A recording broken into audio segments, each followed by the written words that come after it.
अस्सलाम वालेकुम प्यारा ॿारो, कीअं आहियो? ठीकु ठाक ख़ैरियत सां? असांजो सिलसिलो हले थो हिन में तव्हांजी आसान सिंधीअ जी नज़म वारे हिसे जो भाई जे शाइर जी हयातीअ जे मुतलिक़ मुख़्तसिर अहवाल।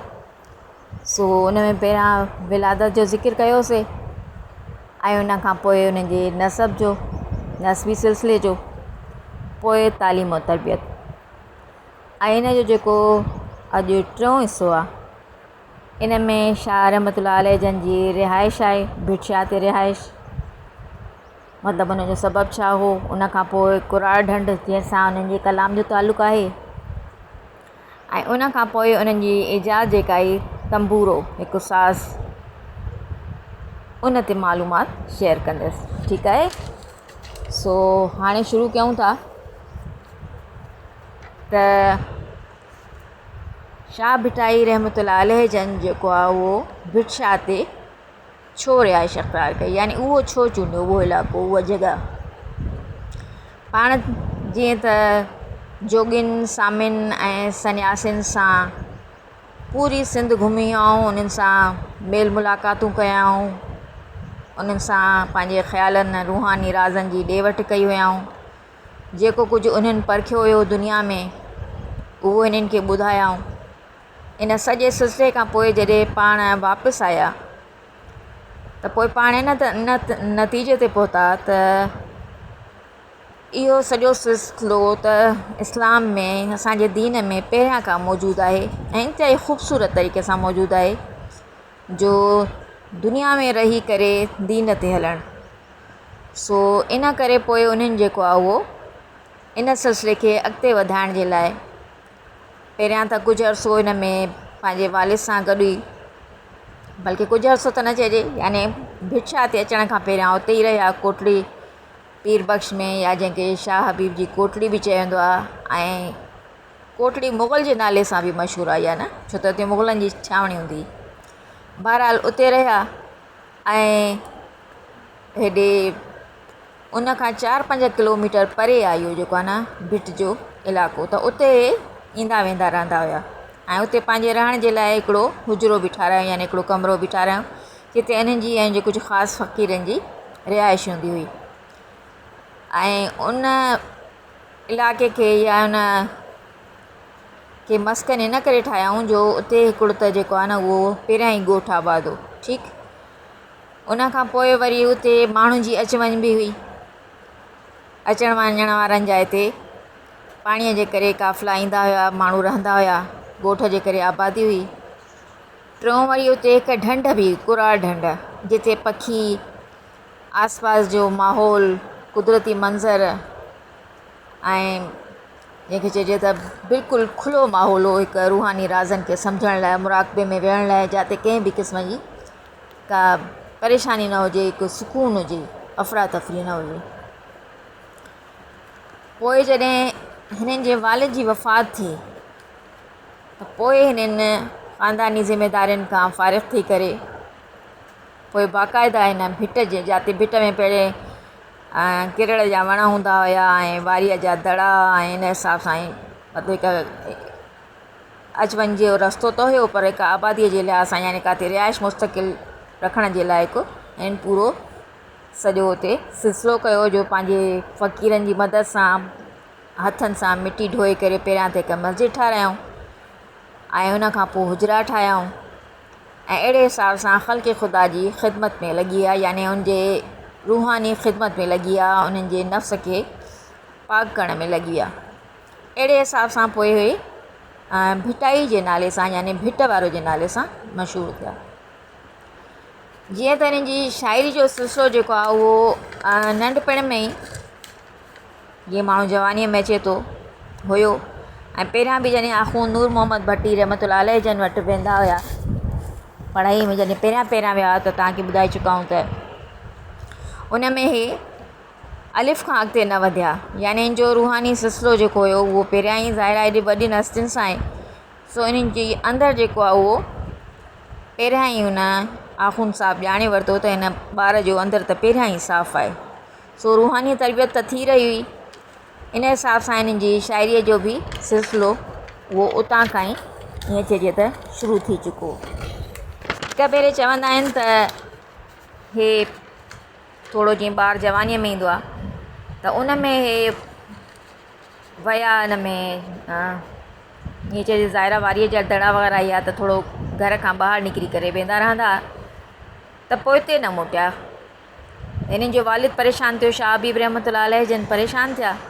उहे जॾहिं हिन खे ॻोल्हण लाइ लधा त वारी हिन खे किथे हुनजो नालो निशानी न पियो मिले। सो त हिननि जे वालिद जेको आहे उहो ॾुख ऐं हुन में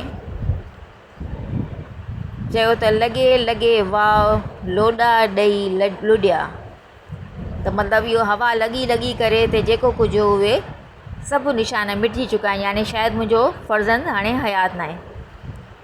जंहिं ते शाह साहिब हिन खे वराणियो त अञा ताईं साहु सॼणु ॿुधो अथई सेब ते, यानी मुंहिंजे अंदर में अञा साहु मौजूदु आहे, तो ॿुधो आहे त सॼणु जेको आहे एॾो सेबतो आहे, एॾो सुठो आहे, उन सां मुंहिंजो तालुक़ु जुड़ियल आहे। सो इहो इन जो पहिरियों शेर चयो वञे थो न।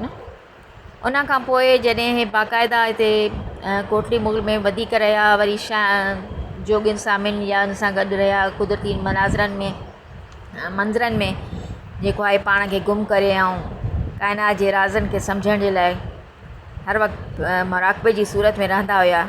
वरी उन खां पोइ जॾहिं ख़ासि तौर ते भिट ते आया त पोइ वरी इहो हिनजो उमिरि जो आख़िरी हिसो हुयो।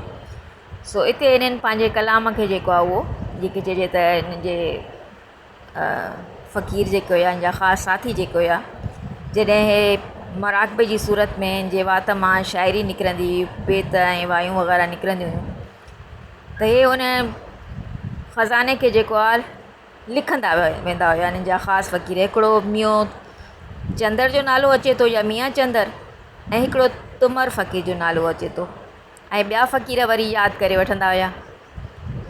सो अहिड़े हिसाब सां इहो कलाम हिननि जो लिख जी सूरत में हिननि शाह जन जे साम्हूं आयो। पर पोइ जॾहिं ॾिठूं त हाणे वक़्तु हाणे मूं वटि वधीक न आहे बचियो, त पोइ हिननि सम्झो त हे कलाम जेको शाइर या जेको तख़लीक़कार हूंदो आहे उहो ई सम्झंदो आहे त मुंहिंजी तख़लीक़ में कहिड़ी हक़ानियत आहे या कहिड़ी सचाई आहे। सो इन ख़ौफ़ खां त किथे ईअं न थिए जो हे हिन जी बेहुरमती कनि या जेको राज़ मूं सम्झो आहे उहे न सम्झनि। सो इन करे हुननि छा कयो, पंहिंजो सॼो कलाम जेको आहे उहो ढंढ जे हवाले करे छॾियो, यानी ढंढ में ॿोड़े छॾियो। फ़क़ीरनि खे ॾाढो ॾुखु थियो, हो रोई पिया। हुननि चयो त साईं तव्हां त समुंड आहियो, हाणे असां काॾे वेंदासीं। जंहिं ते शाह साहिबु फरमायो त उहो कलाम ज़ाया न आहे थियो, उहो तव्हांजे सीननि में मौजूदु आहे, उहो तव्हांखे यादि आहे। पोइ फ़क़ीरनि अर्ज़ु कई साईं असां ॿीहर लिखी वठूं भला। पोइ हुननि इजाज़त ॾिनी। ईअं शाह साहिब जन जे ख़ानदान मां ई चवनि था त हिकिड़ी माई हुई, माई नेमत, ऐं तुमर फ़क़ीर ऐं मियां चंदर जन ऐं कुझु ॿियनि जेको आहे ईअं शाइरीअ खे ॿीहर गॾु करे वरी शाह साहिब जे साम्हूं आंदो, जंहिंमां हुननि दुरुस्तगी कई। छो त उन में कुझु शेर वरी अहिड़ा बि मिली विया हुआ जेके शाह साहिब जन आवाम खे सम्झाइण लाइ, मुख़ल्क़ ख़ुदा खे सम्झाइण लाइ चवंदा हुआ, त उन्हनि भुल में वरी शाह साहिब जे नाले सां ई लिखी छॾिया हुया। सो शाह साहिब उहे शेर अलॻि कया। अहिड़े हिसाब सां जेको आहे इहो कलाम जेको आहे उन ढंढ जे हवाले कयो। उन खां पोइ आहे शाह साहिब जन पंहिंजे रूहानी रमज़नि खे सम्झण लाइ हिकिड़ो साज़ ईजाद कयो, जेको पहिरियां बि मौजूदु आहे, लेकिन उन में थोरो वधाउ करे उन जी तारूं 5 करे छॾियाऊं। ऐं चवनि था त हुननि जे ज़ाहिर हाणे एॾी वॾी शख़्सियत, एॾे वॾे ख़ानदान सां, सादात ख़ानदान सां तालुक़ु, ज़ाहिर हुनजो लाड़ो यानी हुनजो ध्यानु दुनियावी हवस वग़ैरह इन ते त न हूंदो न। सो उन्हनि जेको आहे उन में इहे 5 तारूं शामिलु कयूं। पंजतन पाक जे हवाले सां चयो वेंदो आहे ऐं 5 रुकननि जे हवाले सां। बहरहाल हुननि जे इन तंबूरे साज़ जी ईजाद जो या ठाहिण जो या तख़लीक़ करण जो या तारुनि जे वधीक इज़ाफ़े जो सबबु इहो त इहो साज़ जेको दफ़ वांगुरु वॼण सां इन मां जेका आवाज़ु पैदा थींदी उहा नफ़्स खे शहवत ॾे न आणींदी, यानी गंदगी ॾे न आणींदी, कोई ग़लति ख़्यालु न आणींदी। वरी ॿी त हिन जी आवाज़ हीअं जीअं आम साज़ हूंदो आहे, यानी आवाज़ हवा में पखिड़िजंदी आहे, हिन आवाज़ हवा में न पखिड़िजंदी आहे, बल्कि सिधो ईअं अंदरि हिकिड़े मधम हुन सां ॼण रूह ते वञी लॻंदी आहे। सो इन सां नफ़्स ते को ग़लति असरु न पवंदो आहे, जंहिं करे उन साज़ ते जेका शाइरी चई वेंदी आहे उन सां रूह खे सुकून मिलंदो आहे। सो इन लिहाज़ सां हिननि जेको आहे इहो पंहिंजो तंबूरो जेको आहे उहो ईजाद कयो।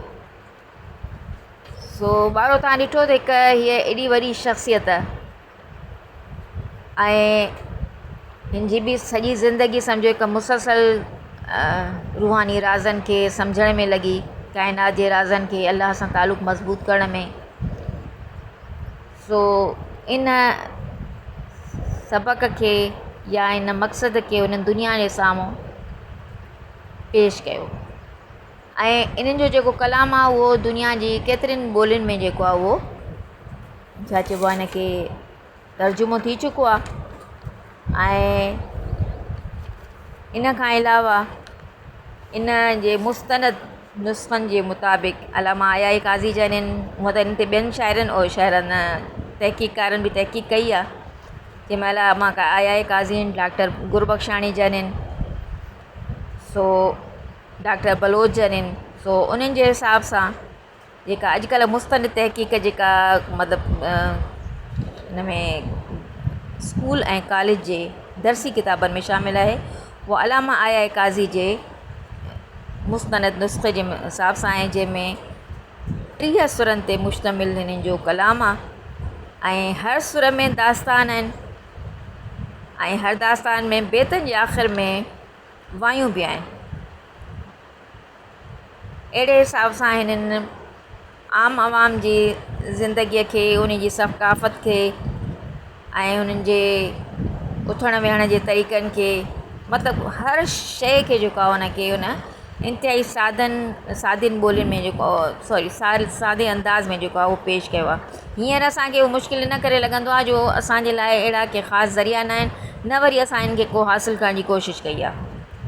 सो अॼुकल्ह जेकॾहिं को ॿोली ईअं ॾिसे थो त उहो परेशान थो थी वञे, एॾी मुश्किल, हालांकि एॾी मुश्किल न आहे, थोरो माण्हू अंदाज़ो लॻाए, थोरो उनखे अॻिते अचण जी ज़रूरत आहे। अॼुकल्ह जेतिरा ज़रिया निकिता आहिनि सो उन में त कुझु मुश्किल न आहे। ठीकु आहे, सो इन सां ई हिन सिलसिले खे ख़तमु था कयूं।